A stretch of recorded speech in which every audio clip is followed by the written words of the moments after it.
Okay. Pisces, what is going on, guys? Okay, what is happening? I know. How did I just go from that kind of like weirdly sounding voice to this? Well, hey, I can do what I want. But seriously, Pisces, what is going down, y'all? Okay. The underlying energy here is the Six of Pentacles. Okay. So there's a give and take aspect, the balance, harmony, you know, evening the odds again. You know, this is also giving, and this is the Two of Cups underneath here. So this is about the relationship. Definitely is a balance needed in this relationship that's definitely necessary. All right. This whole reading is going to be about balance for the relationship altogether. Now, in the past, your current state of being is the Lovers. So there is definitely love in this connection. Love, and I feel like there is this close connective tie for everybody. Okay. Lovers just talks about love, right? You love what you love. The illusion of distance, the illusion of choice. Right? You don't choose who you love who you love. And then sometimes you may end up loving more than one person. Not saying that this is a third party situation, but what I am saying is that this is the basis of love, right? It's just the freeness and openness of love. It usually shows the illusion of distance, even though they're holding hands. But, you know, this, you know, the deck doesn't necessarily portray that right away. It does. But your desired outcome is death, which is just very interesting. You're in a you're in a place where you guys are, you know, currently, you know, I don't want to say focus on love, but it's more of like there's a lot of emphasis on the romance, a lot of emphasis on the connection, a spiritual connection, of course, of all sorts. And you have here the Death card coming up, which talks about releasing something being put to death, ending. Not necessarily like an actual relationship or anything like that. It could usually be of some things, old attachments, some sort of like, you know, past disappointments, things like that. Things that are no longer relevant, no longer help push you forward. They kind of hold you back. It's like it's like having a mattress in a room already, and you wanting to buy a new mattress. You have to get rid of that other mattress in order for there to be a mattress in that room, right? Same principle, same kind of thing.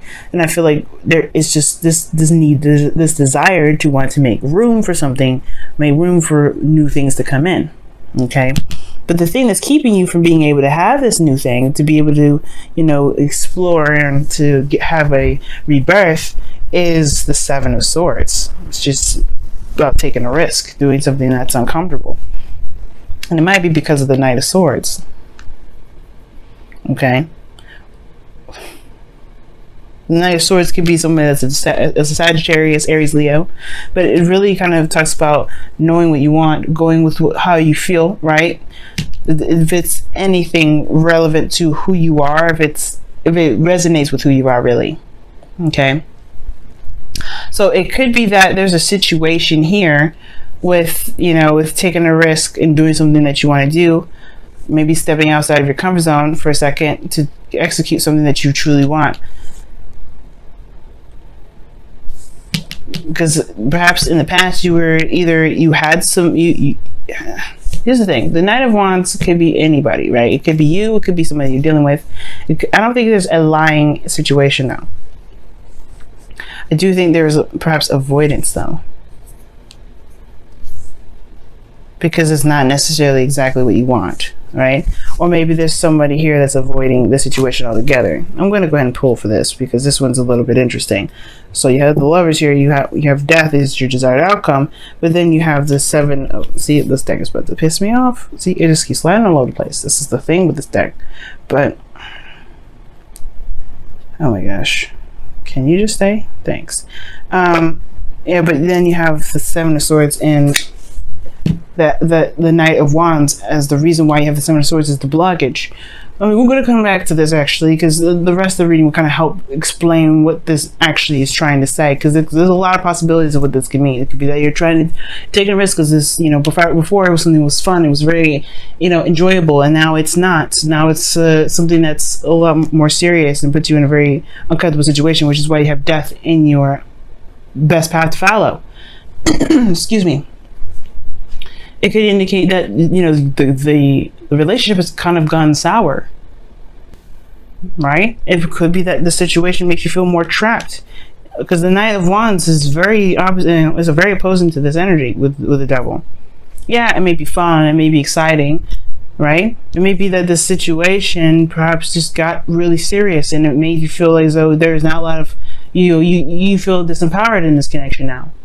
This is talking about finding your truth, finding your power, finding who you are through a situation that may not feel like you can.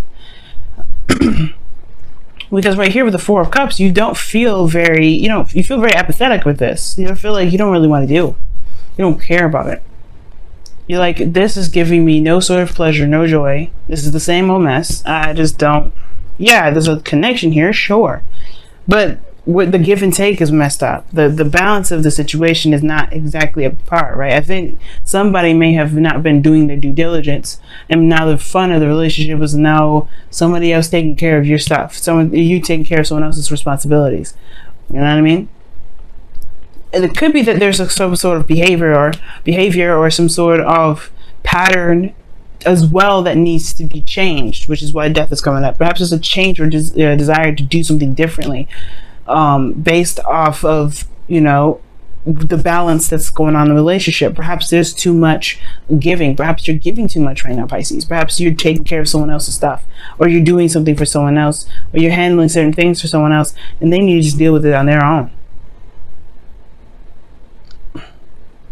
You know what I'm saying? It could be that right now you have an individual that's not reliable, and they're not really taking it seriously because you're handling it for them.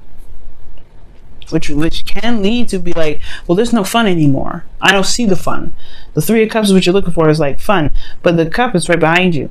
Perhaps it's just leaving it behind. That's what needs to be done. Taking up a new idea, a new principle, a new truth, which is this Ace of Swords energy. I feel like the hopes and fears with the Seven of Cups is actually not a bad card, because it tells me that perhaps you want to escape into a fantasy. Well, I mean, because here's the thing. Escape into a fantasy can be nice. It can be fun. But honestly, it can get in the way of this. It can get in the way of trying to get some sort of balance, some sort of clarity. Running away and escaping may not actually be your best bet. Even though your ruling planet is Neptune, and the planet of Neptune talks about disillusionment and escapism and things like that. This is probably not the right thing to do right now. Honestly, perhaps looking at what's wrong, what's messed up, will actually help you regain balance in your life. Now, I'm not saying that you guys escape or anything like that, but I feel like there's a situation, the Seven of Swords, where there is not a lot of looking at the situation for what it truly is. Like, there's certain things that someone else can do, and then there's certain things that you can do. And I feel like there is a part of this where there's going to need to be like a recognition of what you're doing, so that way you can correct the certain behaviors that's messed up in the relationship, right? That may not be working for you, right? If someone else is doing this, so you do that, is that something you should be doing? Probably not, right? At the same time, it's like they're responsible for their own stuff. You got to be responsible for your stuff, right? So that's the whole thing with the balance. Someone wants to have a party all the time, and the power goes out because they don't pay the bills. You got that's at that point you got to figure out if this is something you want to deal with. Somebody that can't really be reliable, can't be shipping in their 2 cents. You know what I'm saying? If they don't ship in their 2 cents, then you can't be in it, right? You don't want to. You don't have to. You don't have to pick the slack for somebody because you want to be with them. If you want to do that, you can. But you don't seem like you're very happy here because you want death in your outcome. So, I mean, I was going to clarify the Seven of Swords and the Knight of Swords, but I feel like I figured it out with all of this. Because something here is just like, something is being avoided hardcore. Something's not being looked at. Why? Because somebody's not reliable. Somebody's doing something that they shouldn't be doing. Now, these two cards together can be really good. Actually, these three here. This nice little crescent I've got going on here. Devil, Knight of Wands, Seven of Cups. This person is fun. This person is loving to be around. Like, they are exciting to be around, okay? But they can't. They don't know how to be practical. They don't know how to be serious. Yeah, it's great that they, that they feel something for you and you feel something for them, but that's not enough apparently, right? And it is okay for that not to be enough. You want somebody to be able to just go ahead and say, you know what, let me go ahead and do what I need to do so that we can be, we can be solid. But here's the thing, it's the Two of Cups talks about both parties in their right doing something that misaligns the whole relationship. I'm not saying that this is your to blame, of course, but whatever they're doing, you may have to you can't control someone from doing something differently, right? We all understand that, right? So the only way we're going to be able to do something to improve the relationship is to change ourselves. So what patterns are you doing, Pisces, that would potentially benefit the relationship for you? So that way, because if you do something differently, it's going to look weird if the other person's going to continue to do the same behavior. Not a manipulative thing, right? Because you're not trying to control what they're doing. You're trying to control yourself, right? You're just going to control who you are. You're going to control what you're doing. You're going to control what your responsibilities are and handle that. At that point, they have to be them. And if they want to continue looking weird and funky when you're being responsible and all that, then, things will set in motion for the right person to come into your life with the right mindset, right? There's nothing disputing. You still love this person. The person still loves you. The Two Cups there. There's a connection, but the balance is messed up. And the only way for things to be correctly aligned again is if you focus on what you're meant to do and focus on what you need to do at all times, and not delve into the 50. Remember, I used to talk about the 50 a lot, and I'm bringing it up again. Now that 50-50. As long as you're doing your 50, you're good. If that person's slacking on their 50, that doesn't take away from your 50. Because everybody's 50 culminates on 100% relationship.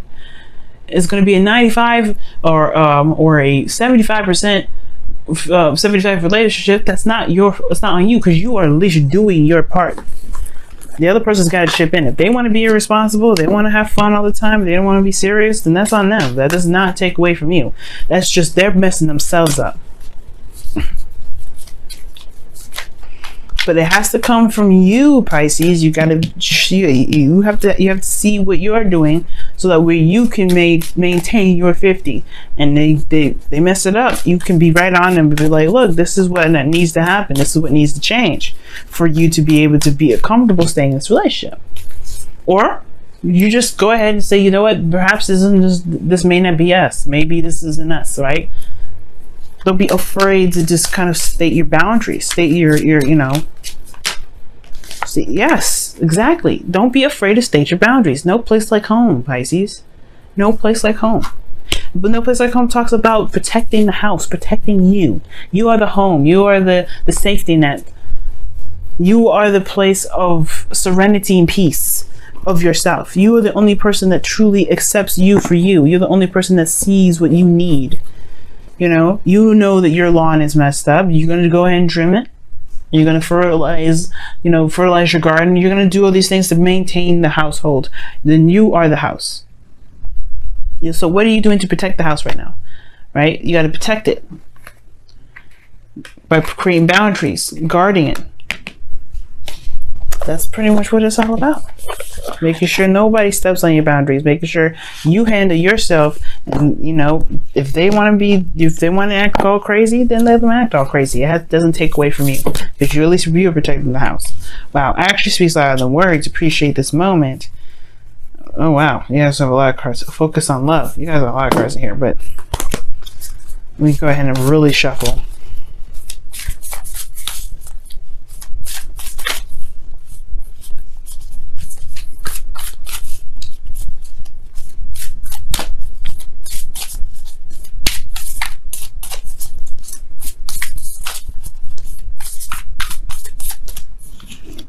Wow, new love.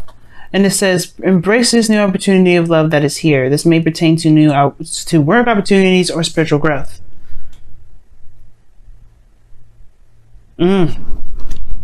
This could be a new love situation. And of course, right, if it is a new love situation, you got to give it patience too. Right? It may not happen immediately, the dynamic and understanding other people's boundaries, right? But with patience and constant correction, things will be right? But at the same time, you want to have a limit too. You don't want to constantly correct somebody, especially the person that you're deeming to be your person. If they're your person, you shouldn't have to constantly be like on their behind and be like, look, you need to be doing what you need to be doing. Why am I on you about this? Right? You don't want to babysit nobody. You don't want to babysit your partner. You shouldn't ever have to. Definitely. I'm right there with you, Pisces. You shouldn't ever have to. But of course, give yourself patience. You giving yourself patience will give the other person patience. At the same time, you got to state your claim. You got to state it known. You got to make it known. That's why the Ace of Swords is in your outcome. New truth. I kind of like that glare actually there. Actually makes that sword look a lot more mightier than the image itself shows. But that's the truth, right? New way of communicating, new way of thinking, of new ideas, right? Lots of things come with that ace, and you can implement that in your relationship and make that work. But it comes by releasing some old habits that perhaps that you may do if somebody's slacking in their 50. You gotta do you and handle you, and that perspective will spill into the new relationship, and then the growth will come with it.